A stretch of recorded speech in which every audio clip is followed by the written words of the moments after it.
Bienvenue dans cette deuxième partie de la semaine de l'écho. On va évoquer la visite d'Abdel Fattah el-Sisi en France, qui est venu chercher le président égyptien à Paris.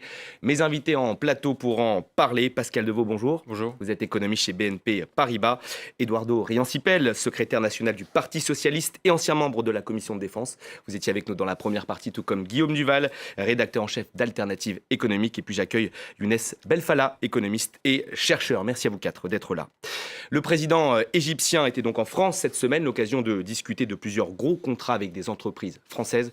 On écoute tout d'abord Emmanuel Macron. J'ai voulu assurer le président Sisi de la détermination de la France à soutenir l'ambitieux programme de réformes économiques et sociales mis en place par le gouvernement égyptien depuis plus de 2 ans. Je partage avec le président Sisi le souhait de voir les échanges économiques entre nos deux pays se développer dans tous les secteurs.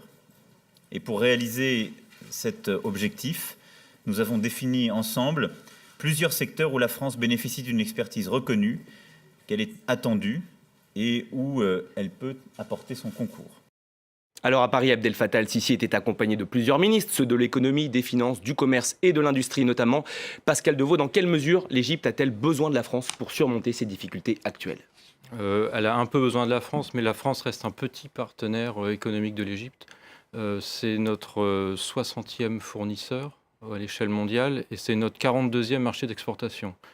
Donc ça reste un partenaire économique d'importance quand même très limitée en termes d'exportation et d'importation. Par contre, le solde commercial, qui représente à peu près $1 milliard, c'est le 10e solde commercial. Donc en termes de solde, c'est quand même assez conséquent au niveau de la balance commerciale française. Alors en matière d'armement, les deux pays ont un lien très étroit. L'armement français, justement, c'est un atout indispensable pour l'Égypte, notamment dans la lutte contre le terrorisme. C'est un atout très important pour la lutte contre le terrorisme, mais c'est très important pour l'Égypte pour diversifier en fait son besoin en fait d'armement. On sait parfaitement les relations d'armement qui regroupent l'Égypte avec les États-Unis, qui sont des relations très historiques, également avec la Russie.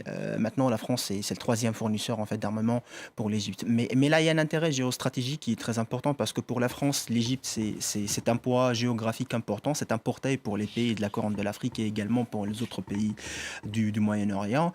Et maintenant, on remarque que dans le monde arabe, que l'armement français est très demandé en fait par les pays. Alors moi, je me rappelle de la déclaration de Jean-Yves Le Drian lorsqu'il était ministre. Le grand ami d'Abdel Fattah el-Sisi. Exactement, le grand ami d'Abdel Fattah el-Sisi et de pas mal de dirigeants en fait dans le monde arabe, qui a déclaré comme quoi ce sont des pays qui consomment l'armement français. Et on a remarqué que le chiffre d'affaires du ministère de la Défense et de l'Armement, en fait, il était triplé pendant 3 ans. Et ce sont des bons clients dans la mesure où ce sont des contrats payés rubis sur l'ongle. Donc, c'est très intéressant, en fait. On a vu qu'il y avait des doutes, par exemple, sur le produit Rafale. Maintenant, on parle plus, en fait, de ces doutes. On voit qu'il y a vraiment une promotion de ce genre de produit grâce à des contrats signés avec l'Égypte, l'Arabie Saoudite, les Émirats et également le Qatar.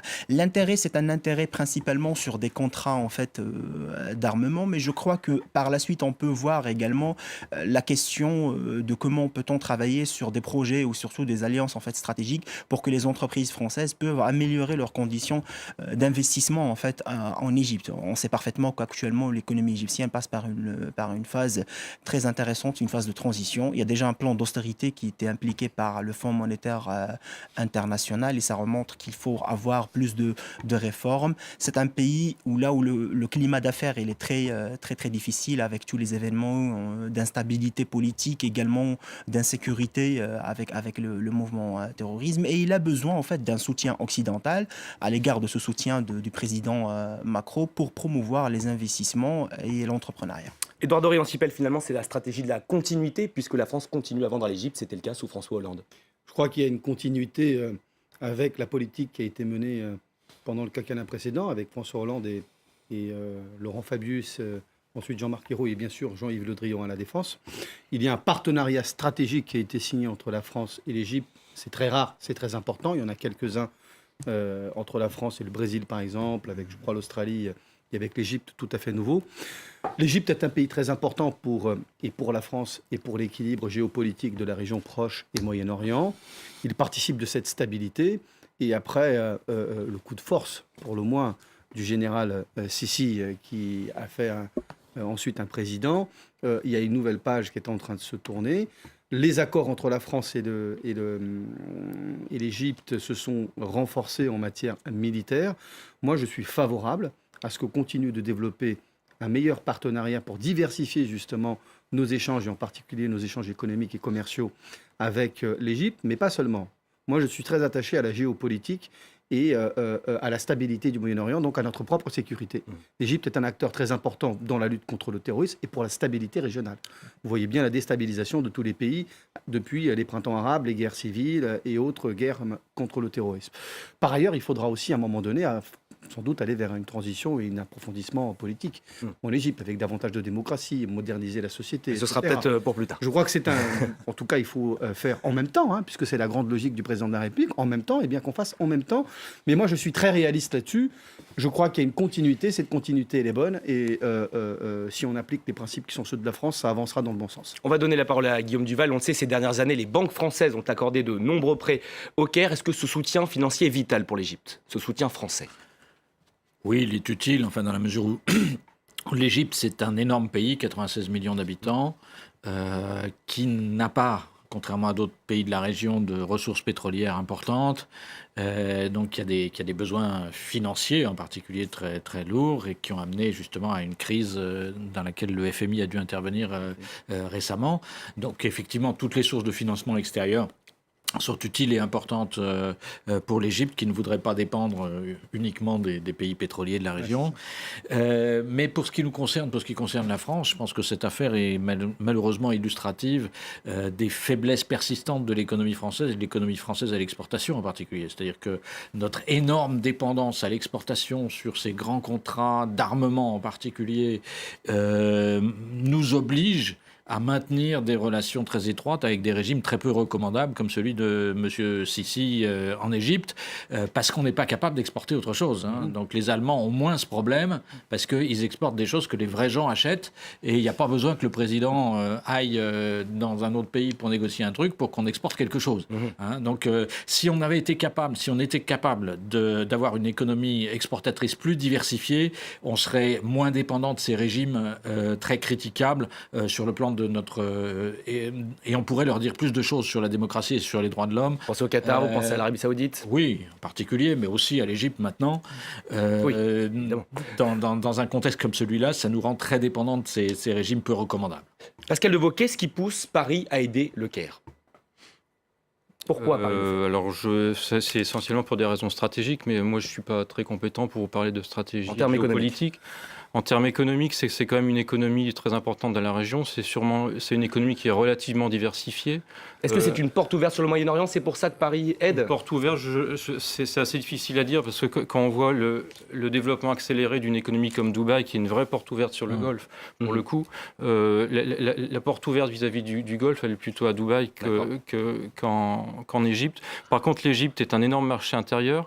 Il y a eu des chiffres du dernier recensement qui ont été révélés il y a quelques jours et qui établissent le nombre d'Égyptiens à plus de 90 millions de personnes et plus de 100 millions si on compte les Égyptiens qui sont en dehors de l'Égypte. Donc c'est un marché quand même très conséquent. Il y a une proportion de la population pauvre qui est aussi très importante, mais aussi une classe moyenne qui est importante. Ce qu'on peut constater quand on va en Égypte, c'est qu'il y a quand même un appétit de consommation, même s'il est très restreint actuellement parce qu'on a des taux d'inflation très élevés et une situation globale de l'économie qui est plutôt difficile, mais on a quand même une classe moyenne importante, des entreprises locales qui ont une vraie taille critique, prêtes à répondre aux besoins du marché égyptien. Donc il ne faut pas non plus voir l'Égypte comme uniquement un pays en voie de développement. C'est un pays qui est en voie d'émergence. Bon, c'est assez difficile à dire si c'est un pays émergent ou pas, mais c'est un pays qui a un potentiel, en tout cas en termes de marché local, quand même très important. Vous confirmez ? Moi, je suis assez d'accord avec ce que vous venez de dire. Bien entendu, l'Égypte n'est pas encore un émergent vraiment accompli, mais il a vocation à l'être. Il est certain que dans les 10-20 prochaines années, si la société se modernise, si l'ensemble des institutions se modernisent, il sera parmi un grand. 96 millions d'habitants, vient de rappeler Guillaume Duval. Évidemment que les raisons fondamentales pour la France sont stratégiques et économiques et commerciales, notamment dans le domaine de l'armement. Moi, je ne suis pas du tout naïf sur la question. Je crois qu'il y a un double aspect. À la fois, depuis le quinquennat précédent, depuis les 5 dernières années, la France a pris une place plus importante d'influence dans cette région. Le partenariat stratégique avec l'Égypte est une confirmation de cela. C'est bon pour un commerce, on va dire, traditionnel de pointe, d'armes, d'industrie de la défense et de technologiques de sécurité pour la France, sur lesquels nous sommes en pointe. Il est vrai aussi que l'Égypte n'a pas envie de dépendre uniquement des Russes et des Américains. Peut-être que c'est mieux aussi de voir cela comme un révélateur de la faiblesse sur la compétitivité, comme Guillaume Duval vient de le dire, comme un miroir des faiblesses de notre compétitivité sur d'autres aspects, sur le numérique, sur d'autres secteurs économiques. Mais il y a un paradoxe, si vous voulez, dans ce rapport de vente d'armes très important, qui est important pour l'économie française, qui est stratégique pour la France. Parce que s'ils dépendent aussi de notre armement, ça veut dire qu'aussi notre influence, notre capacité à dire des choses à l'Égypte peut aussi peser davantage. S'ils sont davantage dépendants de nous sur le plan militaire et économique, eh bien, il est évident que la voix de la France compte plus. C'est d'ailleurs comme cela que l'influence des États-Unis d'Amérique se fait sur l'ensemble de la géopolitique mondiale, parce qu'ils savent faire peser la balance commerciale économique et aussi du poids de son influence militaire. Mais ce que je note, c'est que l'influence stratégique de la France dans cette région augmente. Elle augmente d'autant plus que depuis le pivot américain de réorientation avec plus vers l'Asie-Pacifique, fait qu'ils laissent davantage, ils ne se désengagent pas totalement, mais ils laissent davantage de place, et ils disent aussi aux Européens, et c'est surtout la France qui prend des responsabilités. L'Europe aussi, elle devra être plus présente sur le plan stratégique dans cette région si elle veut peser sur le plan politique et le plan géopolitique à l'avenir. Eh bien, nous avions encore plus de sujets à traiter. Malheureusement, c'est déjà la fin de cette émission. Merci à tous d'avoir accepté notre invitation. C'est la fin de la semaine de l'Écho. Merci à vous tous de l'avoir suivi. Merci également à Agnès Lecossec qui a aidé à préparer cette émission. Restez avec nous, le prochain journal, c'est dans quelques minutes sur France 24.